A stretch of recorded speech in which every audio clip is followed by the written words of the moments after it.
ఎలా ఉన్నారు? చాలా బాగున్నాను. మీరు సూపర్. Thank you ma'am. నేను మీకు పెద్ద ఫ్యాన్ ని. Thank you. మీకే నేను పెద్ద ఫ్యాన్ మ్యామ్. అంటే ఒక డాన్స్ లవర్ గా చెప్తున్నాను, మీరు the best. Thank you ma'am. Thank you. So ఎలా మీరు డాన్స్ లో అంత ఇంట్రెస్ట్? అమ్మ దగ్గర నుండి వచ్చేసింది డాన్స్. అమ్మకి డాన్స్ అంటే ఇష్టం, ఓకే. నాకు కూడా డాన్స్ కూడా అలానే ఇష్టం. ఓకే. ముందుగా నా పేరు కొవ్వాడి స్వప్న, మాది శ్రీకాకుళం జిల్లా, ఆంధ్రప్రదేశ్. సో అందరూ సోషల్ మీడియాలో వీడియోస్ చేస్తూ స్వప్నిక అని పిలుస్తారు. స్వప్నిక కాదు, ఇప్పుడు మీకు స్వప్నికగా అందరికి అదే పరిచయం కదా, అందుకే ముందుగా నా పూర్తి పేరు కూడా చెప్పేస్తున్నాను. సూపర్. స్వప్న. అవును, సూపర్. అందరూ స్వప్నిక అని గుర్తుపడతారు. ఎలా వచ్చింది స్వప్నిక? స్వప్నిక వచ్చేసి టిక్ టాక్ లో నుండి. టిక్ టాక్ నుండి స్వప్నిక వచ్చింది. ఆటా సందీప్ అన్నయ్య, జ్యోతిరాజ్ వదినమ్మ వీళ్ళిద్దరు కూడా అట్లా పిలిచేవారు. అది అట్లా అలవాటు అయిపోయింది అందరికి. సో వాళ్ళ ద్వారాగా ఆ చిన్న నేమ్ అనేది చేంజ్ అయింది. Super super. సో మీ ఫ్యామిలీ గురించి చెప్పండి. మా నాన్నగారు చిన్నప్పుడే చనిపోయారు, మా చిన్న వయసులో. మేము ముగ్గురు అక్క చెల్లెళ్ళమే, మగపిల్లలు లేరు. మా అమ్మ, నేను, అక్క, చెల్లి ముగ్గురు ఉంటున్నాము. నాకు చిన్న ఏజ్ లోనే కరెంట్ షాక్ కొట్టేసింది. మా నాన్నగారు చనిపోయిన తర్వాత బతుకు తెరువు కోసం హైదరాబాద్ తీసుకొచ్చారు అమ్మ.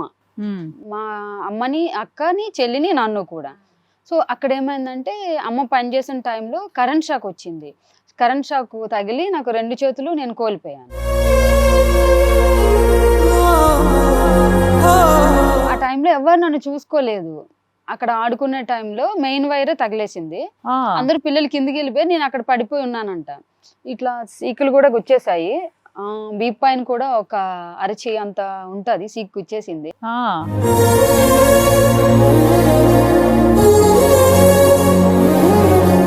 మా అమ్మ ప్రేమే నన్ను బతికించింది.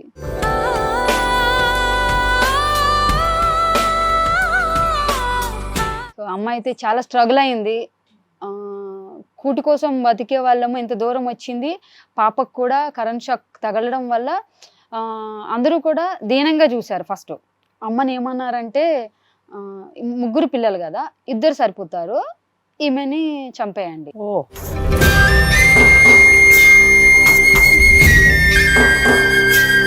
అయితే అప్పుడు ఏమంది అమ్మ అంటే, నేను భిక్షమెత్తుకోనేనా నా పిల్లల్ని పోషిస్తాను, ప్లీజ్ నాకు ఎవరు దయచేసి అలాంటి ఉచిత సలహాలు ఇవ్వద్దు అనేసి ఫ్యామిలీ అందరికీ దూరంగా ఉన్నారమ్మ.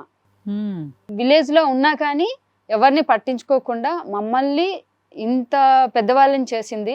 అక్కకి చెల్లికి మ్యారేజ్ చేసేసాము.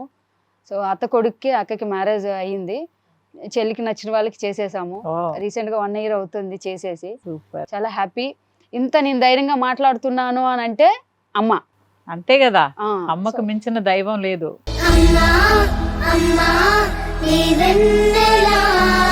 చాలా మంది స్ట్రగుల్ అవుతారు, హ్యాండ్స్ లేవు, లెగ్స్ లేవు, మేము ఇలా ఉన్నాం అలా ఉన్నాము, అట్లా ఎప్పుడు ఉండొద్దు అంటది.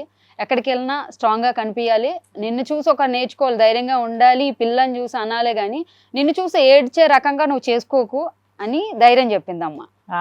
సో అది నేను కంటిన్యూ చేశాను.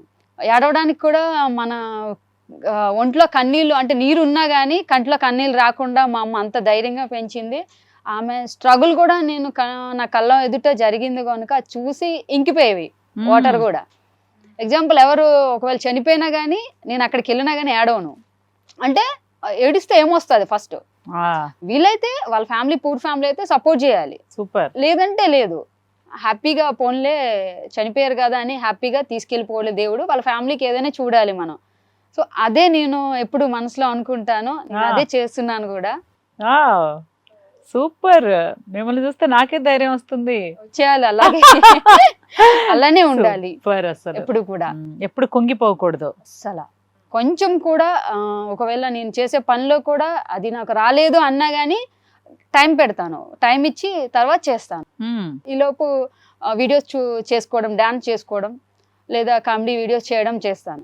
అంతేగాని అది రాలేదు కదా, పని నేను చేయలేను కదా, దాని మీదే ఫోకస్ పెట్టాలి, మళ్ళీ దాన్ని ట్రై చేయాలంటే మళ్ళీ ఒక అరగంట వేస్ట్ అయిపోద్ది టైం. ఈ టైం వేస్ట్ చేయకుండా పక్కన ఏదైనా చేసుకోవచ్చు. దానికి మైండ్ లో జరుగుతూ ఉంటుంది, మనం వేరే పని చేసుకుంటూ ఉంటాము, చదువుకోవడం, ఏదో ఒకటి చేసుకోవడం అని చేసుకోవాలి. Excellent excellent. సో అమ్మ ఇప్పుడు ఎలా ఉన్నారు? అమ్మకి ఫిట్స్ ఉంది మేడం. నాకు యాక్సిడెంట్ అయిన తర్వాత ఆ, అమ్మ చాలా మంది సూటుపోటు మాట్లాడతారు కదా.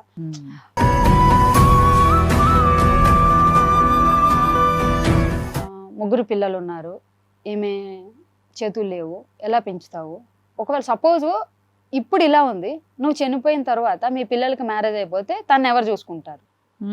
నేను పెరగలేదు, పెద్దదాన్ని అవ్వలేదు, కానీ నా పెళ్లి మా అమ్మ చనిపోవడం అన్ని వాళ్ళే చేసేసారు. అదే కదా సమాజం. సపోర్ట్ కంటే అంటే మనకంటే బలహీనత ఏదో వాళ్ళకి తెలిసిపోతుంది. సో అమ్మ అలా అమ్మని కృంగ తీసేశారు. బలహీనత మాత్రమే వాళ్ళకి తెలుస్తుంది, బలం మన దగ్గరే ఉంటుంది కాబట్టి ఇంతవరకు మీరు వచ్చారు. ఆ బలం అనేది అమ్మ నాకు ఇచ్చేసి ఆ బలహీనత తీసుకుంది. సో ఆ బలాన్ని నేను ఇప్పుడు ఇవ్వాలనుకుంటున్నాను. ఆ బలహీనత వల్ల అమ్మకి మోర్చ్ వచ్చేసింది, నరాలు వీక్నెస్ అయిపోయేవి. చాలా మంది సపోర్ట్ చేశారు, హాస్పిటల్ తీసుకెళ్ళి మెడికల్ ఖర్చు అన్నీ అయ్యింది. కానీ ఇప్పుడు కూడా 2 months మంత్లీ ఒక్కసారి 2 సార్లు ఫిట్స్ వచ్చేస్తుంది. సో కంపల్సరీ చూసుకోవాలి. అంటే వాళ్ళు ఆడే మాటలు ఇంకా మైండ్ లో ఉండిపోతున్నాయి. ఇప్పుడు ప్రెజెంట్ కి ఎవరు మాట్లాడరు, కానీ అప్పుడే ఖాళీగా ఉన్నప్పుడు ఆలోచిస్తారు కదా, ఉండిపోతాయి ఎన్ని కష్టాలు. అది ఉండిపోవడం వల్ల నేను ఇంకా భయపడుతూ అమ్మని జాగ్రత్తగా చూసుకోవాలి. కంటే ఆనందాలు కొత్త కొత్తగా వస్తాయి. మనం ఎప్పుడు ఆనందించిన విషయం ఈ రోజు ఆలోచిస్తే అంత ఆనందం కలగదు, కానీ పడిన బాధ ఈ రోజు మనం తలుచుకున్నా కూడా అదే బాధ కలుగుతుంది. అవును, యాక్చువల్లీ మా అమ్మ చిన్నప్పుడు నాకు హ్యాండ్స్ లేనప్పుడు నన్ను మోటివేట్ చేసింది, ఇప్పుడు నేను అమ్మను మోటివేట్ చేయాల్సి వచ్చింది. సూపర్ కదా మరి, గివ్ అండ్ టేక్. సో నేను ఇప్పుడు అమ్మకి అమ్మలా ఉన్నాను. సూపర్. అసలు అమ్మ ఆ టైంలో మిమ్మల్ని అంటే పిల్లలకు చిన్న దెబ్బ తగిలితేనే తట్టుకోలేదు తల్లి మనసు. కేరింగ్ ఎట్లా అంటే మేడం, ఆ టైంలో అంత స్మెల్ వచ్చేసేదంట. అంటే డబ్బులు లేవు ఆపరేషన్ చేయడానికి. హైదరాబాద్ లో బీబీఆర్ హాస్పిటల్ ఉంచేసారంట. 1 week ఆపరేషన్ చేయలేదు, మొత్తము కుళ్ళిపోయావంట ఇవన్నీ కూడా. ఆ స్మెల్ కి మా బావగారును మా అమ్మగారు ఎట్లా మరి ఉన్నారో నాకు తెలియదు. ఇప్పటికీ నాకు ట్రీట్మెంట్ చేసిన శ్రీకాకుళంలో చేసిన డాక్టర్ చెప్తారు, డాక్టర్ మురళీకృష్ణ ఆయన పేరు. అమ్మ నీ తల్లికి ఒక దండం పెట్టాలి, ఎప్పుడు నీ తల్లి దేవుడితో సమానము. నీకు అంత స్మెల్ వచ్చినా మేము దగ్గరికి రావడానికి మాస్కులు వేసుకొని గ్లౌజులు పెట్టుకొని చేసేవాళ్ళమి. మీ అమ్మ అట్లా నీ పక్క నుండి నీకు అన్నం పెట్టి నువ్వు ఎన్ని తిట్టినా గానీ నేనున్నాను పర్లేదమ్మా వాదారుస్తూ నిన్ను ఈ స్థాయికి తీసుకొచ్చింది, ఎప్పటికీ నువ్వు రుణం తీర్చుకోవాలి అని అంటారు. సో ఇప్పుడు మా అమ్మకి అమ్మైపోయారు కదా. ఉన్నాను అలాగే. అవును, ఇప్పుడు యాక్చువల్గా ఇవన్నీ వచ్చాయి కదా మనకి. ఆర్టిఫిషియల్ హ్యాండ్స్ ఉంది మేడం.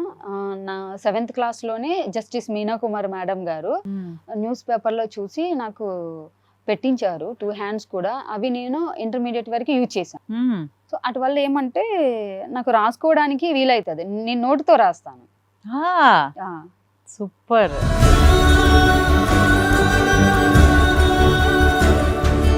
అవి రాయడానికి వీలవుతుంది కానీ బరువుగా ఉంటాయి కొన్ని.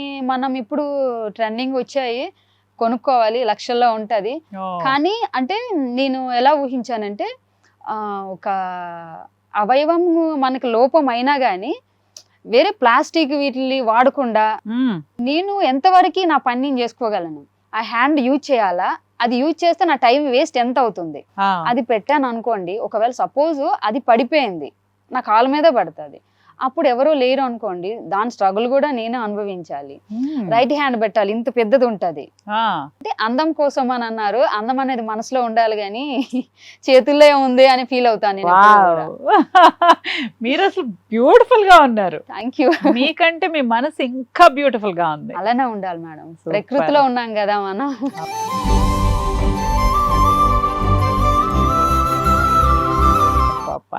ఇది చూసి చాలా మంది నేర్చుకోవాలి మిమ్మల్ని చూసి. థ్యాంక్ యూ మ్యామ్, తప్పకుండా అలానే ఉంటాను. ఇప్పుడు చిన్న దెబ్బ తగిలితేనే రెస్ట్ తీసుకునే రోజులు ఇవి. అవును, చిన్న దెబ్బ